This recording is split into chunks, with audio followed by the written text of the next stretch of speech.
হরে কৃষ্ণ কৃষ্ণ কৃষ্ণ হরে হরে। তো ভক্তবৃন্দগণ, আজকের ভিডিওটি রয়েছে আজ 7ই মার্চ বৃহস্পতিবার। আজ রয়েছে বিজয়া একাদশী ব্রত পালন। যে সকল কৃষ্ণ ভক্তরা এই বিজয়া একাদশী ব্রত পালন করেছেন তাদের জানাই অনেক শুভেচ্ছা। যে সকল কৃষ্ণ ভক্তরা এই বিজয়া একাদশীর ব্রত পালন করেছেন তারা অবশ্যই দিনে একটিবার এই বিজয়া একাদশীর ব্রত কথাটি অবশ্যই ভক্তি ভালোবাসা শ্রদ্ধা দিয়ে অবশ্যই শ্রবণ করবে। এবং আপনাদেরকে এই বিজয়া একাদশীর পালন করতে হবে 8ই মার্চ শুক্রবার সকাল 6টা থেকে 10টার মধ্যে। এই সময়ে আপনাদেরকে পালন করে নিতে হবে এই শুভ সময়ে।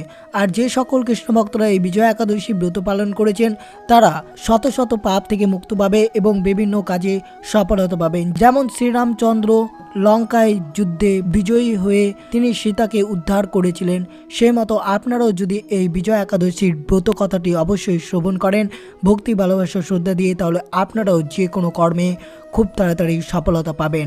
এবং অবশ্যই এই বিজয়া একাদশীর ব্রতের মাহাত্ম্য কথা এবং কি কি কাজ করবেন এই বিজয়া একাদশীর দিন অবশ্যই জানবেন বিষয়টি।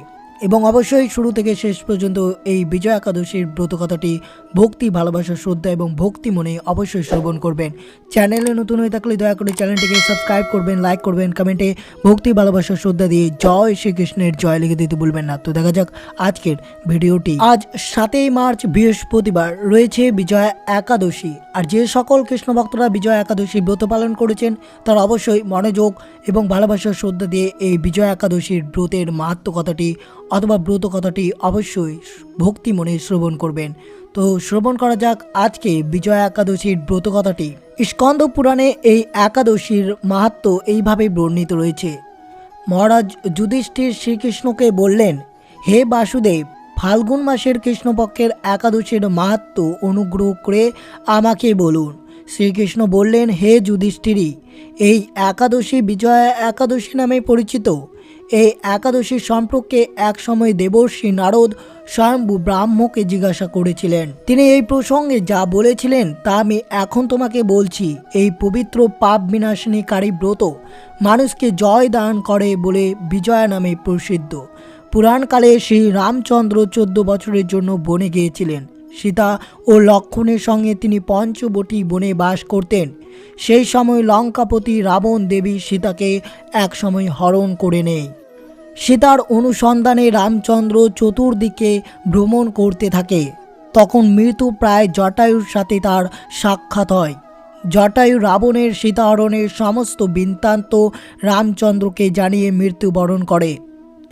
এরপর সীতা উদ্ধারের জন্য বানররাজ সুগ্রীবের সাথে তিনি বন্ধুত্ব স্থাপন করেন। ভগবান রামচন্দ্রের কৃপায় হনুমান লঙ্কায় গমন করে। সেখানে অশোক বনে সীতা দেবীকে দর্শন করে শ্রীরাম প্রদত্ত অঙ্গুরীয় অর্থাৎ আংটি তাকে অর্পণ করে। ফিরে এসে শ্রীরামচন্দ্রের কাছে লঙ্কার সমস্ত ঘটনার কথা ব্যক্ত করেন। হনুমানের কথা শুনে শ্রীরামচন্দ্র সুগ্রীবের পরামর্শ সমুদ্র তীরে যান। সেই দুস্তর সমুদ্র দেখে তিনি লক্ষ্মণকে বলেন, হে লক্ষ্মণ, কিভাবে এই অগাধ সমুদ্র পার হওয়া যায় তার কোনো উপায় খুঁজে পাচ্ছি না। উত্তরে লক্ষ্মণ বললেন, হে পুরুষোত্তম সর্বজ্ঞাতা আদিদেব, আপনাকে আমি কি উপদেশ দেব? তবে বকদালব্য নামে এক মুনি এই দ্বীপে বাস করে। এখান থেকেই 4 মাইল দূরে তার আশ্রম। হে রাঘব, আপনি সেই প্রাচীন ঋষি শ্রেষ্ঠকে এর উপায়ের জিজ্ঞাসা করুন। লক্ষ্মণের মনোরম কথা শুনে তারা সেই মহামুনির আশ্রমে উপনীত হলেন।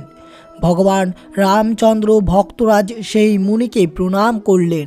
মুনিবর রামচন্দ্রকে পুরাণ পুরুষ বলে জানাতে পারলেন। আনন্দ ভরে জিজ্ঞাসা করলেন, হে রামচন্দ্র, কি কারণে আপনি আমার কাছে এসেছেন তা কৃপা করে বলুন। শ্রীরামচন্দ্র বললেন, হে মুনিবর, আপনার কৃপায় সৈন্যসহ আমি এই সমুদ্র তীরে উপস্থিত হয়েছি। রাক্ষস রাজের লঙ্কা বিজয় করাই আমার প্রধান উদ্দেশ্য। যাতে এই ভয়ঙ্কর সমুদ্র উত্তীর্ণ হতে পারি তার উপায় জানাবার জন্য আমরা আপনার কৃপা প্রার্থনা করি। মুনিবর প্রসন্ন চিত্তে পদ্মলোচন ভগবান শ্রীরামচন্দ্রকে বললেন, হে রাম, আপনি অভীষ্ট সিদ্ধির জন্য যে শ্রেষ্ঠ ব্রত করণীয় আমি তা বলছি। ফাল্গুন মাসের কৃষ্ণপক্ষের বিজয়া নামক একাদশী ব্রত পালনে আপনি নিশ্চয় সৈন্য সহ সমুদ্র পার হতে পারবেন যদি আপনি এই বিজয়া একাদশীর ব্রত পালন যদি করেন তো। এই ব্রতের বিধি শ্রবণ করুন। বিজয় লাভের জন্য দশমীর দিন সোনা, রূপা, তামা অথবা মাটির কলস সংগ্রহ করে তাতে জল ও আম পাতা দিয়ে সুগন্ধি চন্দনের সাজিয়ে তার ওপর সোনার নারায়ণ মূর্তি স্থাপন করুন। একাদশীর দিন যথাবিধি প্রাতঃ স্নান করে কলসের গলায় মালা চন্দন পরিয়ে উপযুক্ত স্থানে নারকেল ও গুবাক দিয়ে পুজো করবেন। এরপর গন্ধ, পুষ্প, তুলসী, ধূপ, দীপ, নৈবেদ্য ইত্যাদি দিয়ে পরম ভক্তি সহকারে নারায়ণের পুজো করে হরিকথা কীর্তন সমস্ত দিন যাপন করবেন। রাত্রি জাগরণ করে অখণ্ড ঘি প্রদীপ প্রজ্বলিত রাখবেন।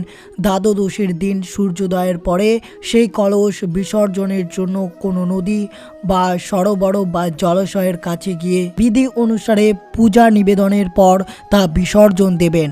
তারপর ওই মূর্তি বেদাঙ্গ ব্রাহ্মণকে দান করবেন। এই ব্রত প্রভাবে নিশ্চয় আপনার বিজয় হবে। ব্রাহ্মণ বললেন, হে নারদ, ঋষির কথা মতো ব্রত অনুষ্ঠানের ফল তিনি বিজয় হয়েছিলেন। সীতা প্রাপ্তি, লঙ্কা জয়, রাবণ বধের মাধ্যমে শ্রীরামচন্দ্র অতুল কীর্তি লাভ করেছিলেন।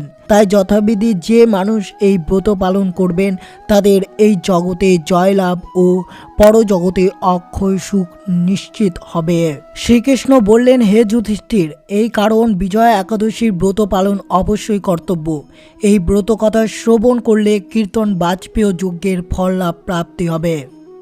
হিন্দু ধর্মগ্রন্থ অনুসারে বিজয়া একাদশীর উপবাস শুধুমাত্র একটি প্রাচীন আচার হিসেবে বিবেচিত হয় না, বরং এটি মানসিক এবং শারীরিক উভয় স্বাস্থ্যের জন্য উপকারী।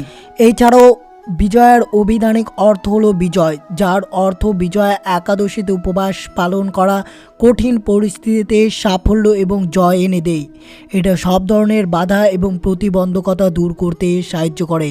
পদ্মপুরাণ অনুসারে ভগবান মহাদেব নারদকে প্রচার করেছিলেন এবং বলেছিলেন যে বিজয়া একাদশীর উপবাস অত্যন্ত পুণ্য ও ফলদায়ক। এটা বিশ্বাস করা হয় যে উপবাস পালনকারী যে কোনো ভক্ত তাদের পূর্বপুরুষদের নরকের ফাঁদ ও যন্ত্রণা থেকে বাঁচাতে এবং স্বর্গে যেতে সাহায্য করে।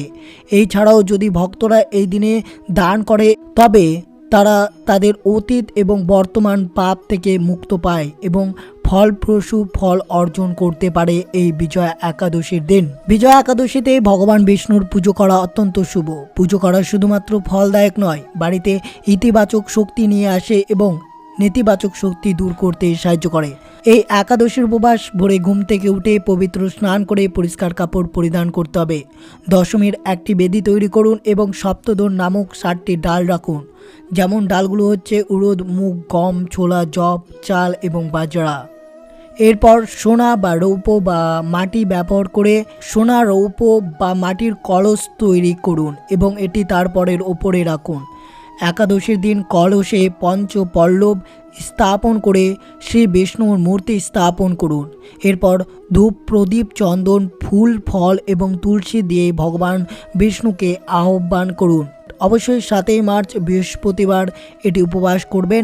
সেই দিনে আপনাকে ভগবান বিষ্ণুর গল্প পড়া এবং শ্রবণ করা উচিত বলে মনে করা হয়। রাতে কলসের সামনে জাগরণ করতে হবে। এই বিজয়া একাদশীর দিন দ্বাদশীর দিন সেই কলসটি ব্রাহ্মণ বা পণ্ডিতকে দান করে দিবেন। দ্বাদশীর দিন সাত্বিক খাবারকে একাদশী উপবাস ভঙ্গ করবেন। বিজয়া একাদশীর দিন এই মন্ত্রটি যে জপ করবে সেই সকল কাজে সফলতা হবে এবং সারা বছর সেই বিষ্ণুর কৃপা থাকবে। অবশ্যই মন্ত্রটি 108 বার জপ করতে হবে তুলসী মালা ব্যবহার করে। মন্ত্রটি হচ্ছে ওম পুরাণ পুরুষোত্তমায় নমঃ, ওম পুরাণ পুরুষোত্তমায় নমঃ, ওম পুরাণ পুরুষোত্তমায় নমঃ। কোনো ভক্ত জানতে চায় যে বিজয়া একাদশী ব্রত পালন করলে আমরা কি উপকার পাবো। যে কৃষ্ণ ভক্তরা এই ব্রত পালন করবে তারা সমস্ত বাধা এবং বাধা অতিক্রম করতে সাহায্য করবে এবং সাফল্য নিয়ে আসবে।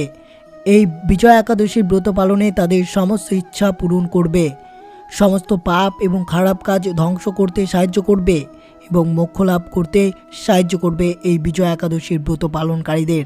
এই বিজয়া একাদশীতে কি কি কাজ করবেন, কি কি খাবার খাবেন না অবশ্যই জানবেন। একাদশী একটি চান্দ্র তিথি, যাদের শুক্ল ও কৃষ্ণপক্ষের একাদশী তিথি। তবে এটি ফাল্গুন মাসের কৃষ্ণপক্ষের একাদশীর নাম হচ্ছে বিজয়া একাদশী। আর অবশ্যই এই একাদশী যে সকল কৃষ্ণ ভক্তরা ব্রতটি পালন করেছেন তারা অবশ্যই জানবেন যে কোন কোন খাবার খাওয়া এড়িয়ে চলতে হবে এবং কোন কোন কাজ করা থেকে আমাদের বিরত থাকতে হবে।